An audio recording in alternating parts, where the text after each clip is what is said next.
Friends, this is a class on piecemeal distribution. Piecemeal distribution is a part of the dissolution of the firm, and piecemeal distribution shows how the assets and liabilities, assets are realized, liabilities are paid, and money is distributed.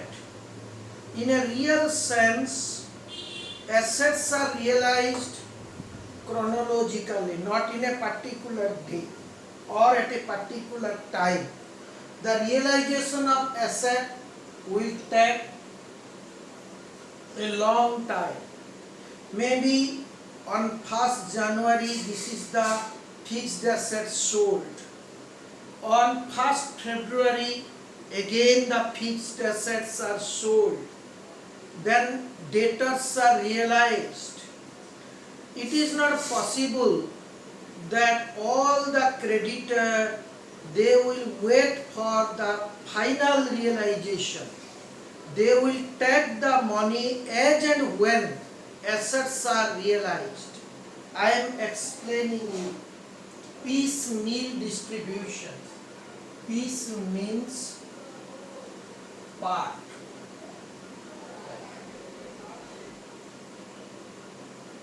Money. Distribution means distribution among the partners. I am telling you. Let us take an example. A, B, C. A, B, C are partners in a firm. And creditors are also there. Creditors are also there. मान लीजिए कि creditor का balance आपका balance sheet में 10,000, ए का capital 15,000, B का 20,000, सी का 10,000 and profit sharing ratio equal. Profit sharing ratio is equal. आप जस्ट ए एग्जांपल को देखिए.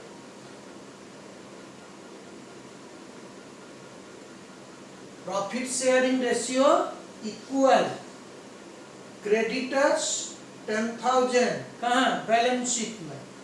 और ए का कैपिटल 15, बी का 20, सी का 10. अब में बोलते हैं, मान लीजिए कि 1st of January 2019 में एसेट सोल्ड. फार्म तो डिसोल्यूशन हो रहा है तो एसेट सेल हो जाएगा. जो एसेट सेल करके जो पैसा मिलेगा, एसेट सोल्ड कितना? से 6,000. 15/1/2019 डेटर्स रियलाइज्ड. कस्टमर से पैसा मिला है 10,000. 1/2/2019 एसेट सोल्ड और भी 5,000. 16/3/2019 एसेट सोल्ड. मान लीजिए कि और भी 6,000. इस तरफ का डेट वाइज एसेट्स सोल्ड. हम लोग जो प्लेन डिसोल्यूशन किए थे उसमें डेट वाइज एसेट सोल्ड नहीं किए थे. Asset was sold but not on a day basis. But इधर देखो 1/1/2019 में 6,000 एसेट सोल्ड. 15/1/2019 में 10,000 एसेट सोल्ड. 1/2/2019 में 5000 एसेट सोल्ड 16/3/2019 में आपका 6000 एसेट सोल्ड। इस तरफ का मेरा एसेट सेल हो गया, राइट। नाउ जब कोई एसेट मेरा सेल हो जाता है 6000 का, तो दो काम होता है।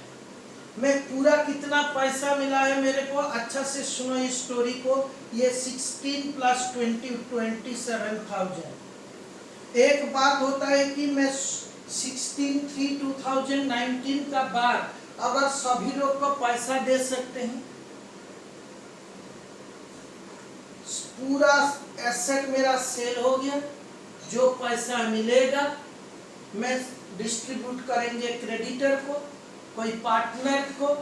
ये हम डिसोल्यूशन में किए, कोई डेट वाइज नहीं किए। उधर कोई डेट वाइज किए थे नहीं, बट प्रैक्टिकली आप देखिए, अगर एसेट सेल हो जाएगा 6000, तो ये क्रेडिटर बोलेगा कि मेरे को पैसा दे दे, बोलेगा ना नहीं बोल। क्रेडिटर वेट नहीं करेगा कि पूरा काम खत्म होने का बाद हम पैसा लेंगे। क्रेडिटर बोलेगा आपका तो 6000 सेल हो गया, मेरा पैसा आप दे दीजिए। 10,000 सेल होने का बाद मान लीजिए कि मैं क्रेडिटर को दे दिए, और कितना बाकी रहेगा? 4000 बाकी रहेगा, फिर 10,000 मिलेगा। क्रेडिटर बोलेगा कि मेरा 4000 और भी दे दीजिए, मैं इतना दिन आपके लिए वेट नहीं करेंगे। ये तो बोल सकता है ना। जिस तरह पिताजी ने बोले कि देखो, मैं तुमको आज एक आदमी को 5-5 रसगुल्ला देंगे, आप लोग 3 आदमी है, तब टोटल 15 चाहिए। तो सुबह मार्केट गए हैं और सिर्फ 3 रसगुल्ला लाए हैं, टोटल तो 15 देना चाहिए। सुबह 3 रसगुल्ला लाए हैं और फ्रिज में रख दिए।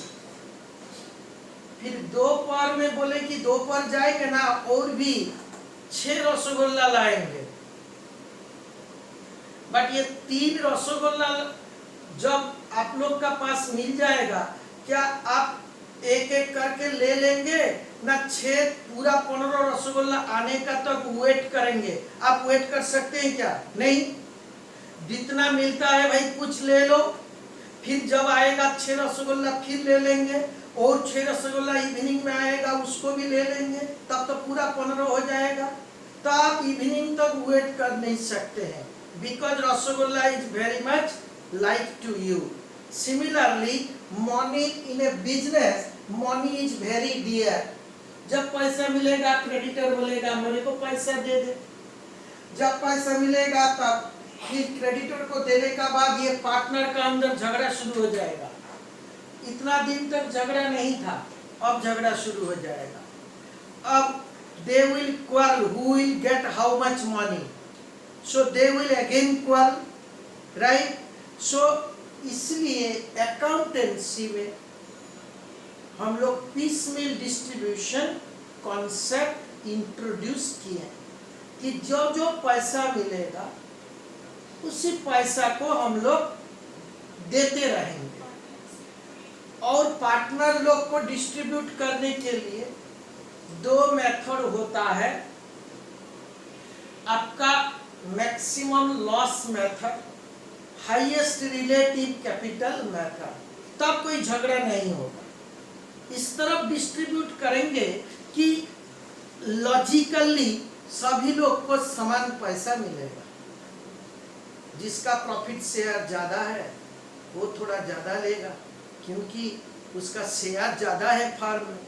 जिसका कम है वो थोड़ा बाद में लेगा, अकॉर्डिंग टू देयर कंट्रीब्यूशन। वो लोग जितना पैसा दिए हैं, ठीक है ना? नहीं। सो इसलिए मैं आपको एक चीज बोलते हैं, सो जब मेरे को फंड्स अवेलेबल हो जाएगा, मैं उसको डिस्ट्रीब्यूट करेंगे। उसका नाम होता है पीस मील डिस्ट्रीब्यूशन। और पूरा पैसा मिलने का बाद देंगे, उसका नाम है प्लेन डिसोल्यूशन, जो हम लोग इतना दिन से कर रहे थे, राइट। सो पीसमेल डिस्ट्रीब्यूशन में देखो,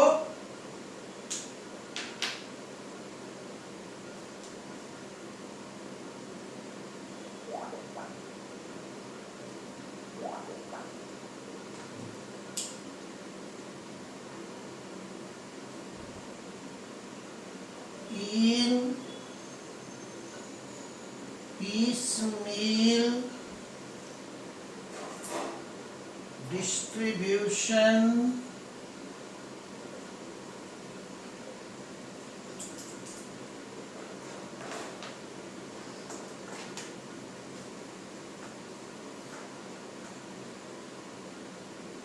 in piecemeal distribution, the money is distributed, the money is distributed as and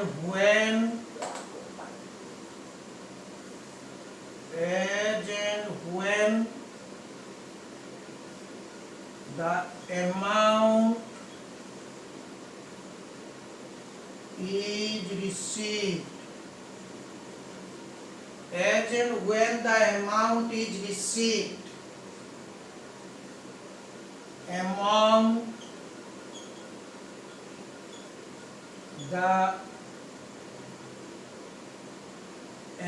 the creditors, loan and partners on certain basis. piecemeal का मतलब यही है, इन piecemeal distribution the money is distributed as and when, जब पैसा आपको मिलेगा, as and when the amount is received among the creditors, जिस तरह रसगुल्ला आपको डिस्ट्रीब्यूट हो रहा है, जब पिताजी लाते हैं आप लोग खा लेते हैं, फिर लाएंगे फिर आप लोग ले लेंगे, right. So the amount is distributed among the creditors, loan partners on certain basis, कोई पर्टिकुलर बेसिस में ये चीज को हम लोग डिस्ट्रीब्यूट कर रहे हैं, right, on certain basis. This is called a piecemeal distribution.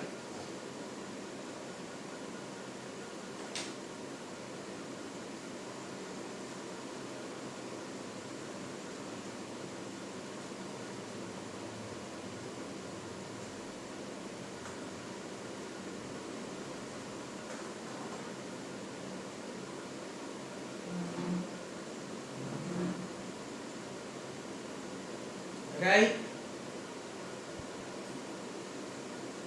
So now the question arises how we can distribute the money.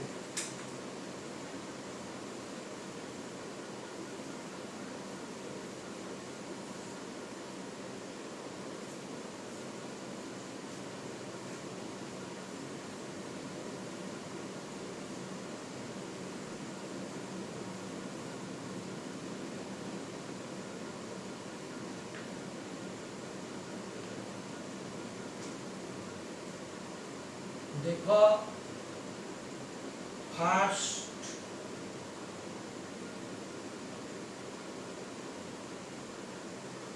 Payment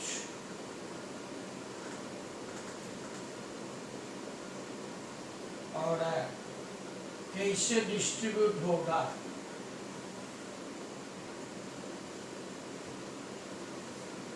आपका गवर्नमेंट टैक्स पहले आपका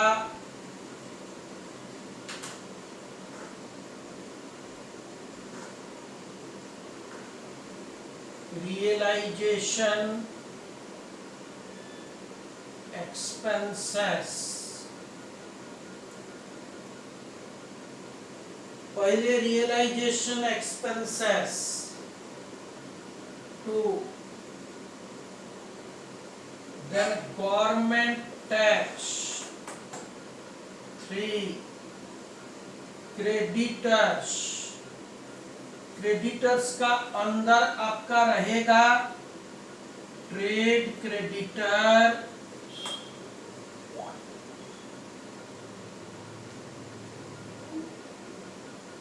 उसका आगे में आपको दे देते हैं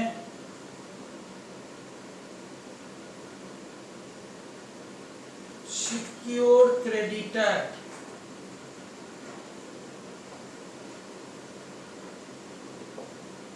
secured creditor,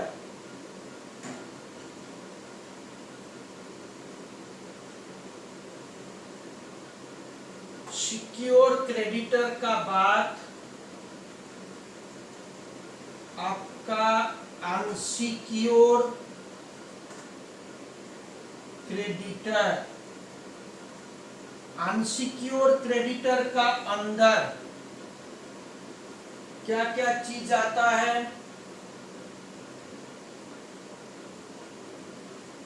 unsecured loan,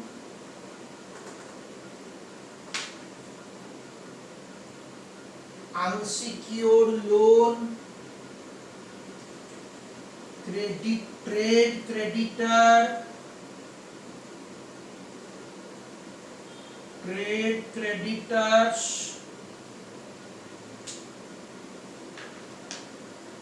outstanding expenses,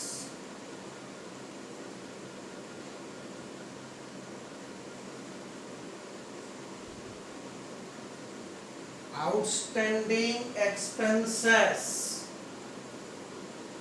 So unsecured loan, trade creditor, outstanding expenses.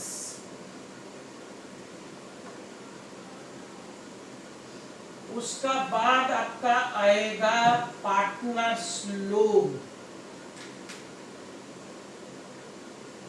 Partners loan, next partners capital,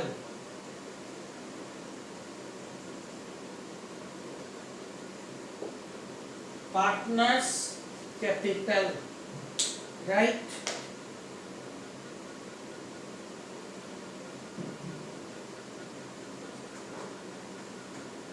सो इसी ऑर्डर में पेमेंट करना चाहिए। रियलाइजेशन एक्सपेंस क्यों पहले देते हैं? Realisation expense means this is a payment to the person who is in charge of realisation, जे आपका एसेट सेल करता है, लायबिलिटी को पेमेंट करता है। कोई प्रोफेशनल होगा, कोई आदमी हो सकता है, कोई चार्टर्ड अकाउंटेंट, कोई कंपनी सेक्रेटरी, कोई लॉयर, ये लोग सब रियलाइजेशन का चार्ज में रहते हैं और उसमें जो भी एक्सपेंडिचर है वो पहले पेमेंट करना चाहिए। एक तो रियलाइजेशन एक्सपेंस आप पेमेंट नहीं करने से एसेट रियलाइज नहीं होगा, एक तो बात है। सेकंड क्या है, आप जब डॉक्टर का पास जाते हैं, पेशेंट सीरियस है, आप डॉक्टर का पास गए, देखा कि एक प्रेस्क्रिप्शन करते हैं, मेडिसिन, आपको पता है कि मेडिसिन परचेस करना ही है, बट पहले आप किसको पेमेंट करते हैं? डॉक्टर को प्रेस्क्रिप्शन फीस देते हैं। सो डॉक्टर जो प्रेस्क्रिप्शन फीस लेते हैं वो पहले आता है, राइट। रियलाइजेशन एक्सपेंस उसी तरह पहले पेमेंट करना है कि वो कोई कंसल्टेंट का फीस हो सकता है, कोई आदमी जो कि आपके लिए रियलाइजेशन के लिए काम कर रहा है उसका फीस हो सकता है, उसका खर्च एक्सपेंडिचर हो सकता है, इसलिए आपको ये पहले पेमेंट करना है, राइट। इसलिए हम लोग को पहले रियलाइजेशन एक्सपेंस पे करते हैं। कोई गवर्नमेंट का टैक्स आउटस्टैंडिंग है, गवर्नमेंट टैक्स बाकी है, तब उसको पेमेंट करना चाहिए। जिस तरह जीएसटी आउटस्टैंडिंग, ये गवर्नमेंट टैक्स पेमेंट करना चाहिए। बट सिक्योर क्रेडिटर है तो वो पहले ही पेमेंट होगा। जब भी किस तरफ देखो, मैं सिक्योर क्रेडिटर का बात करते हैं। आप कोई बैंक से लोन लिए हैं, ध्यान से देखो, बैंक लोन दो टाइप का हो सकता है। क्या? एक होगा आपका सिक्योर, एक आपका अनसिक्योर। बैंक से आप लोन लिए हैं और कोई सिक्योरिटी दे के लोन लिए हैं, तब बोलते हैं सिक्योर लोन। सिक्योरिटी नहीं दिए हैं तब होता है आपका अनसिक्योर लोन। मान लीजिए कि बैंक लोन, ये सिक्योरिटी जो दे के लोन लिए हैं वो कोई एसेट का ऊपर सिक्योरिटी होगा, प्लांट, मशीनरी, बिल्डिंग, डेटा, इसका ऊपर आपका सिक्योरिटी होगा। कोई सिक्योरिटी देंगे तब तो लोन लेगा। मान लीजिए कि मैं प्लांट एंड मशीनरी सिक्योरिटी हिसाब से दे करके लोन लिए, प्लांट एंड मशीनरी सिक्योरिटी हिसाब से दे के मैं लोन लिए, हो सकता है। मान लीजिए कि मेरा बैंक लोन, में एक एग्जांपल देते हैं, मेरा बैंक लोन 50,000, बैंक लोन कितना? 50,000, राइट। और ये क्या सिक्योरिटी दिए हैं? सिक्योरिटी दिए हैं plant and machinery. Plant and machinery को इधर सिक्योरिटी का हिसाब से मैं दिए हैं, और ये प्लांट एंड मशीनरी सेल करके हमको मिला है 60,000। कितना मिला? एक example, plant and machinery sale करके हमको 60,000 मिला है। जो 60,000 हमको प्लांट एंड मशीनरी सेल करके मिला है, पहले ये बैंक लोन जो सिक्योर है, कोई अनसिक्योर नहीं है, अनसिक्योर बाद में आएंगे। जो सिक्योर लोन है वो सिक्योर लोन को पहले इधर पेमेंट करेंगे, right. Even government tax payment करने का आगे ये पेमेंट हो जाएगा। तो मेरे को मिला है कितना? 60,000। मैं कितना पेमेंट करेंगे बैंक लोन? 50,000।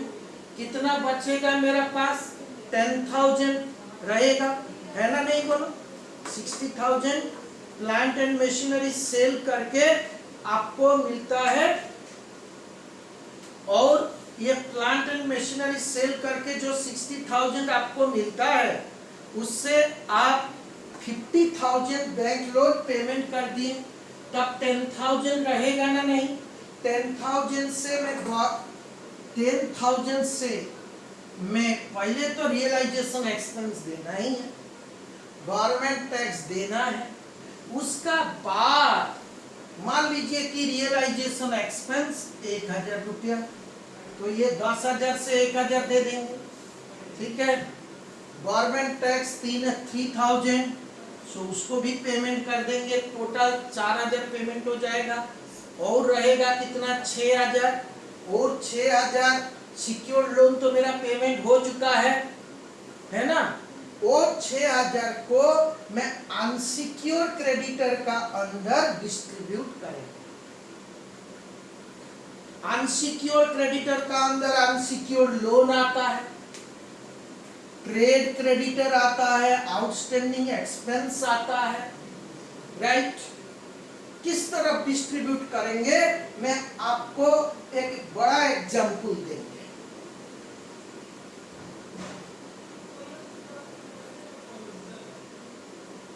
जिस तरह आपका घर में अगर कोई अच्छा चीज आते हैं, सो ये हम लोग का कल्चर होता है कि अतिथि देवो भव। तो अतिथि देवो भव, कोई बाहर का आदमी आए हैं तो उनको पहले खिलाना चाहिए। This is our culture. अगर ज्यादा रहेगा तो हम लोग लेंगे। उसी तरह पहले क्रेडिट सिक्योर्ड लोन को पेमेंट करने का बाद अगर पैसा रहेगा तो रियलाइजेशन, गवर्नमेंट टैक्स, और पैसा बचेगा तो अनसिक्योर्ड क्रेडिटर को पेमेंट करने का बाद अगर पैसा बचेगा तो पार्टनर लोन को पेमेंट करने का बाद फिर पैसा बचेगा तो पार्टनर्स कैपिटल, राइट। इसी तरह हमको डिस्ट्रीब्यूट करना है। मैं एक डायग्राम आपको बोलते हैं, आप लिख लेना। ये आप देख लीजिए, डायग्राम करेंगे तो अच्छा रहेगा।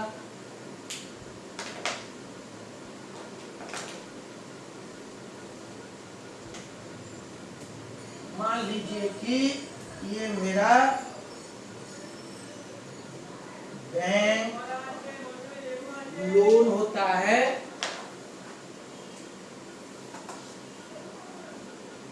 बैंक लोन, ये आपका secured, this is secured bank loan. Bank loan आपका 50,000 secured on plant and machinery. Plant and machinery hypothecate करके मैं बैंक लोन लिए हैं। प्लांट एंड मशीनरी हाइपोथिकेट करके मैं बैंक लोन लिए हैं। और आपका plant and machinery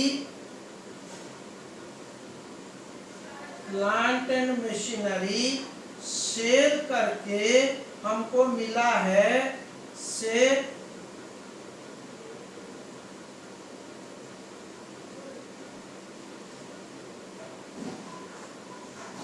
80,000। Plant and machinery जब सेल किए हैं तब मिला है मेरे को 80,000। सो पहले 80,000 से ये 50,000 को पेमेंट कर देंगे और रहेगा कितना? आपका सरप्लस रहेगा। आपका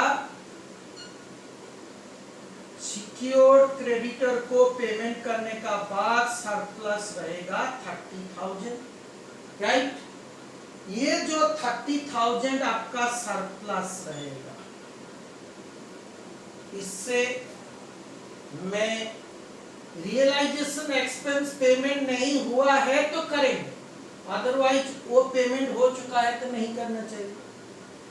रियलाइजेशन एक्सपेंस पेमेंट नहीं हुआ है तब तो करना ही है, गवर्नमेंट टैक्स को करना है। सिक्योर्ड क्रेडिटर तो हो चुका है, और जितना रहेगा अनसिक्योर्ड क्रेडिटर का अंदर डिवाइड करेंगे। मान लीजिए कि पहले जितना पैसा मिला था कैश इन हैंड ये सब था, उससे मैं रियलाइजेशन को एक्सपेंस को पेमेंट कर दिया, राइट।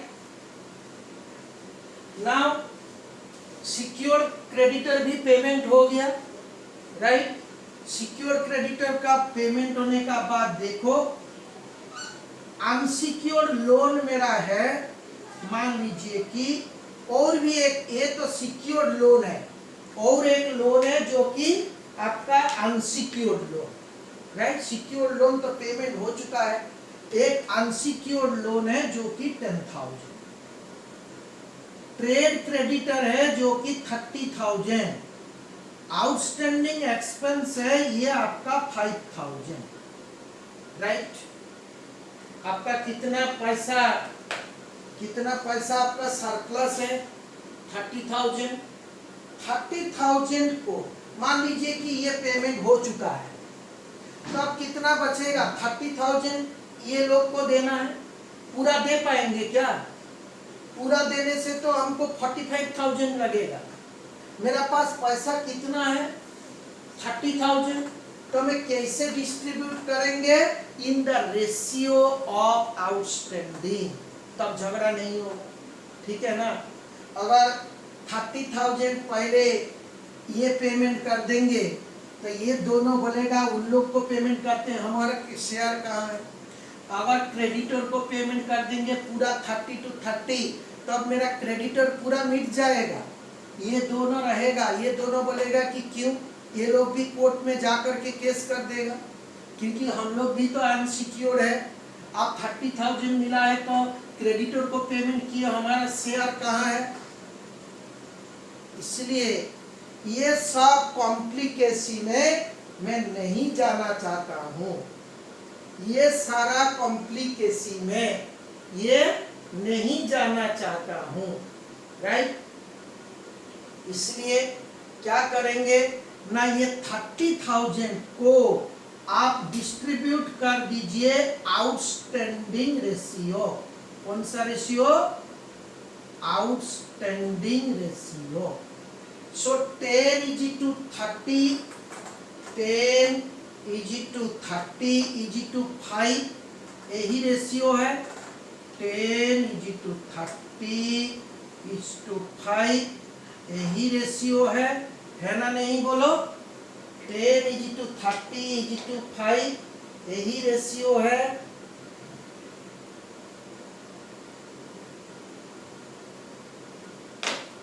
ओके, सो कितना पैसा है, 30,000, ये तीनों का अंदर डिस्ट्रीब्यूट हो जाएगा, राइट। सो देखो 30,000 और ये 10 is to 35 is to 5, ये 45 डिवाइडेड बाई 45 इंटू 10, आपका अनसिक्योर क्रेडिटर को कितना देंगे बोलो, 6667। कौन सा रेशियो, 10/35 करो, पूरा कितना पैसा, 30,000 सरप्लस। सो 30,000 इंटू 10/45, तब में डिस्ट्रीब्यूट कर दिए। और देखो ये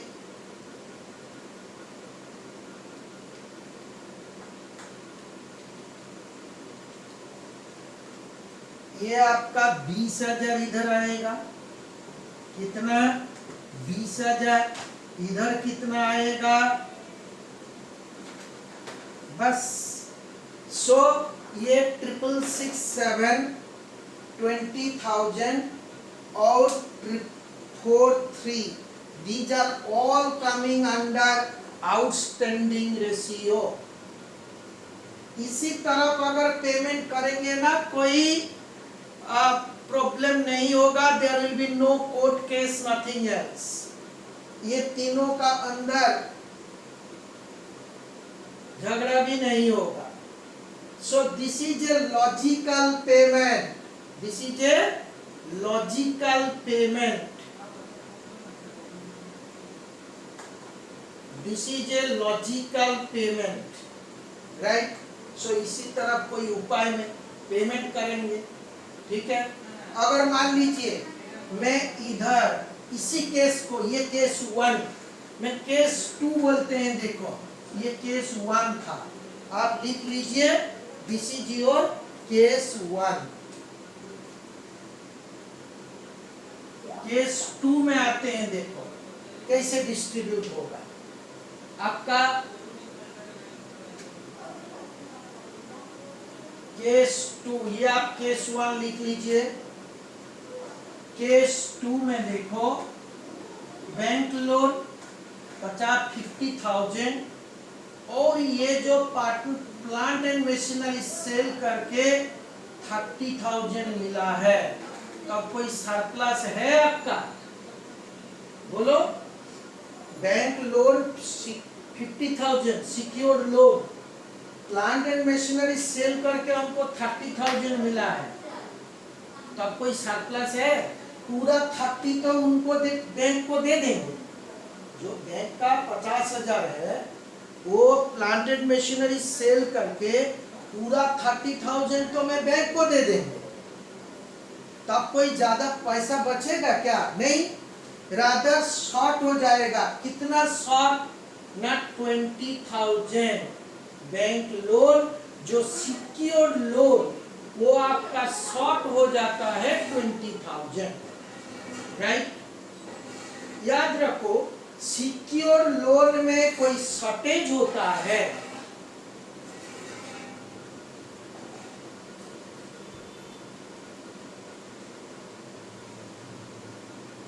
secure loan plant and machinery का ऊपर था, प्लांट एंड मशीनरी सेल करके मैं पूरा पेमेंट नहीं कर पाए, सो दिस 20,000 जो बैलेंस बचा है 30 माइनस करने का बाद आपका जो 20,000 बैलेंस बचा है दिस इज कॉल्ड अनसिक्योर्ड।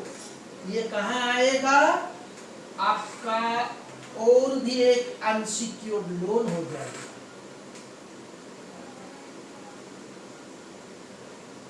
ये अनसिक्योर्ड लोन में आपका ये 20,000 फिर आ जाएगा, राइट।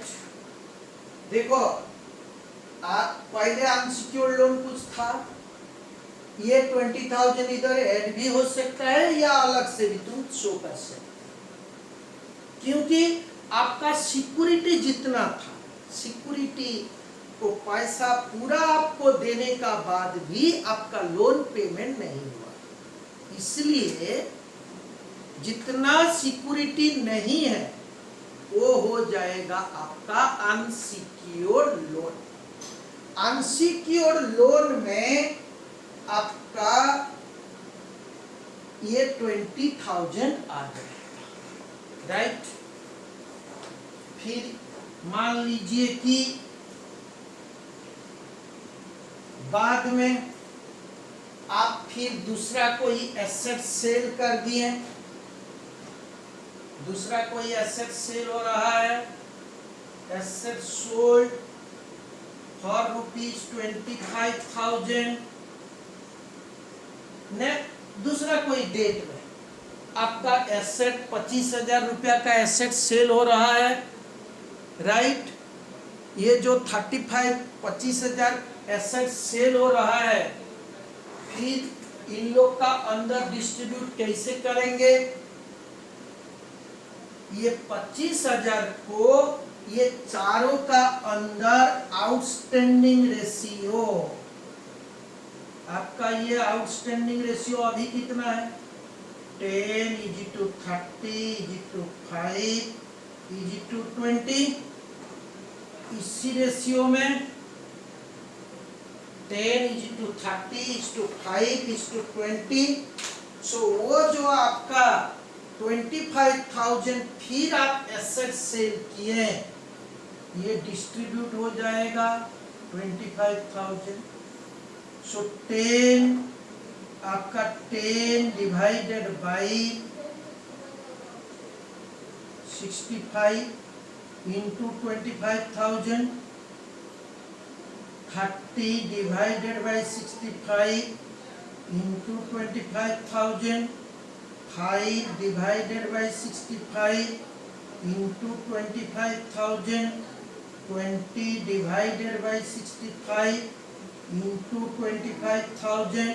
सो इसी तरह मैं डिस्ट्रीब्यूट कर देंगे, ओके। कितना पैसा मेरे पास था? 25,000। सो 25,000 को मैं इधर डिस्ट्रीब्यूट कर देंगे, आप लिख लीजिए।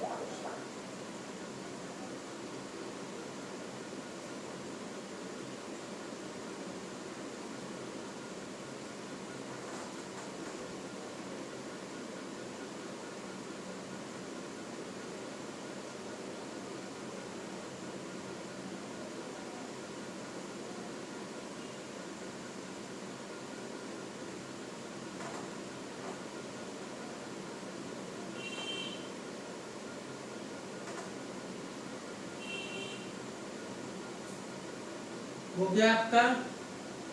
अब देखो मैं दूसरा कोई केस बोल रहा हूं, third case. This is your case 3।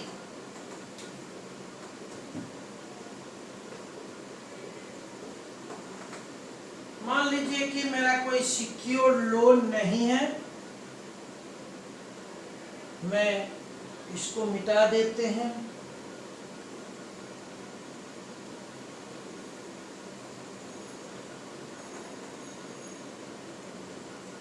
मेरा बैंक लोन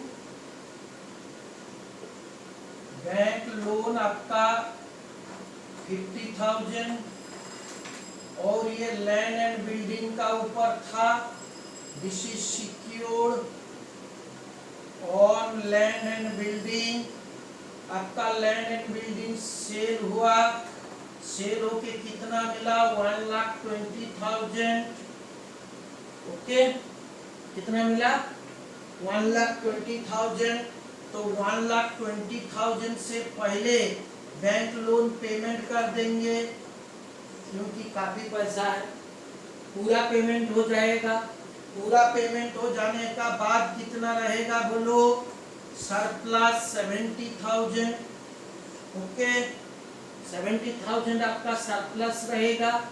ये सरप्लस को मैं अनसिक्योर्ड क्रेडिटर को पूरा पेमेंट करेंगे, फुल पेमेंट, क्योंकि उन लोग को पैसा कितना मिलना है? टोटल 65,000। टोटल कितना मिलना है बोलो? 65,000। हाँ, ठीक है ना? नहीं, और ये तो नहीं रहेगा, ये तो नहीं रहेगा, क्योंकि पूरा लोन तो पूरा पेमेंट कर दिए। तो उन लोग को कितना ड्यू है? 45,000। ठीक है ना? हाँ, उतना ड्यू कितना है? 45। ये मेरा पास पैसा कितना है? 70,000। तब कोई रेशियो में पेमेंट करना चाहिए क्या? अरे भाई पूरा दे देंगे।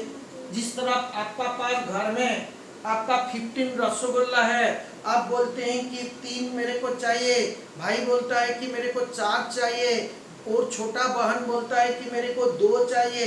अरे भाई 15 तो है, इन लोग को कम देने से क्या है? जो जितना चाहते हैं पूरा दे दो, ठीक है ना? फिर भी तो सरप्लस होता है। सो फुल पेमेंट करो। फुल पेमेंट मीन्स ये 10,000 पेमेंट, ये 30,000 पेमेंट, ये 5,000 पेमेंट। टोटल आपका पेमेंट हो जाएगा 45,000। ये आपका फुल पेमेंट हो जाएगा।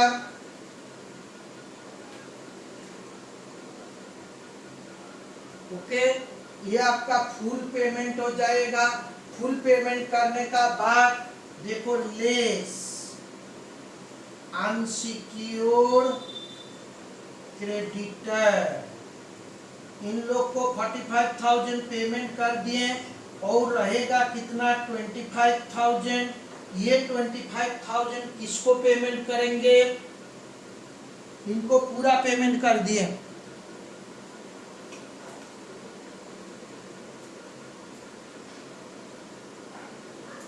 इनको पूरा पेमेंट कर दिए, और पेमेंट करने का बाद कितना रहेगा? 25,000। वो 25,000 फिर किसको पेमेंट करेंगे ना? Partners loan. मेरे साथ अनसिक्योर्ड क्रेडिटर पेमेंट हो गया, सिक्योर क्रेडिटर पेमेंट हो गया, मैं किसको पेमेंट करेंगे? Unsecured partners loan. मान लीजिए कि पार्टनर्स लोन होता है, पार्टनर्स लोन 15,000। तो पार्टनर्स लोन में 15,000 पेमेंट कर देंगे। करने का बाद कितना रहेगा फिर सरप्लस? बोलो कितना रहेगा सरप्लस? और भी 10,000 सरप्लस रहेगा। रहेगा ना? नहीं, 25,000 था, 15,000 में पार्टनर्स लोन पेमेंट कर दिए। करने का बाद कितना रहेगा फिर सरप्लस आपका पास? 10,000। वो 10,000 में किसको पेमेंट करेंगे ना? आउट दूसरा क्रेडिटर को। किसको? पार्टनर्स। ठीक है, क्योंकि सभी लोग को तो पेमेंट हो गया ना। जिस तरह मैं आपको बोले हैं अतिथि देवो भव, बाहर लोग को देने का बाद आपका घर का आदमी को खाना चाहिए। सो सभी लोग को पेमेंट करने का बाद पार्टनर्स कैपिटल आएगा, और कैपिटल को पेमेंट करने का दो मेथड होता है। कैपिटल को जो पेमेंट करेंगे ये आपका दो मेथड होता है।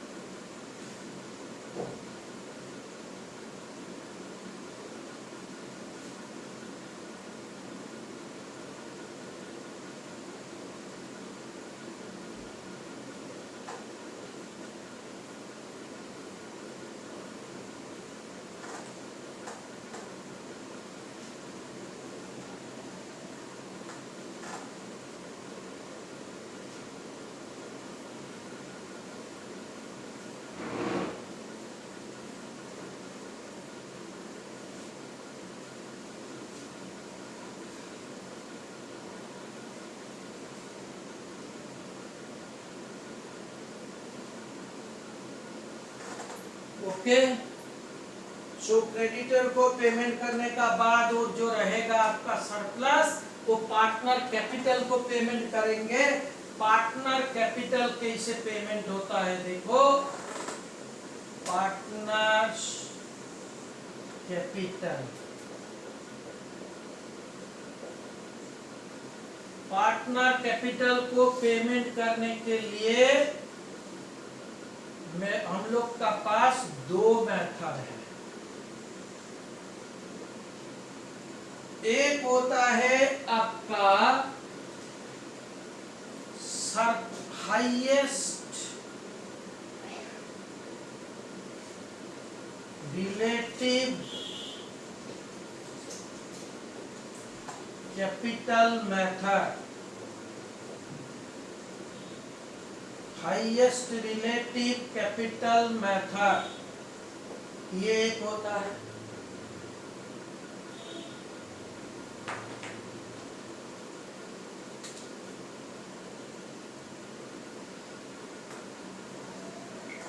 और नेक्स्ट होता है आपका सरप्लस कैपिटल मेथड, और I can say maximum loss method. Maximum loss method, जो लॉस ज्यादा होगा उसी हिसाब से हमको डिस्ट्रीब्यूट करना है, इसको बोलते हैं मैक्सिमम लॉस मेथड। ये दोनों मेथड मेरा पास है, ये दोनों को यूज करके मैं पेमेंट कर सकते हैं partner. Both are very logical. आप किसी भी उपाय में पेमेंट कर दीजिए, जिसको जितना मिलना था वही मिलेगा। So there are two methods, one is your highest relative capital method, second is your maximum loss method, right? Meaning क्या है? ओ, ये तो मीनिंग मीन्स हाईएस्ट रिलेटिव। मान लीजिए कि आपका प्रॉफिट शेयर 2, मेरा 3, आपका 2 मेरा 3, आप कैपिटल दिए हैं 1,50,000, मैं कैपिटल दिए हैं 90,000। सो प्रॉफिट शेयर का हिसाब से आप ज्यादा दिए, इसको बोलते हैं हाईएस्ट रिलेटिव। रिलेटिवली आप ज्यादा कैपिटल पेमेंट किए, राइट? सो ये आप फॉलो करते रहिए। This we shall come in the next class, that is your partners capital, highest relative and maximum loss method.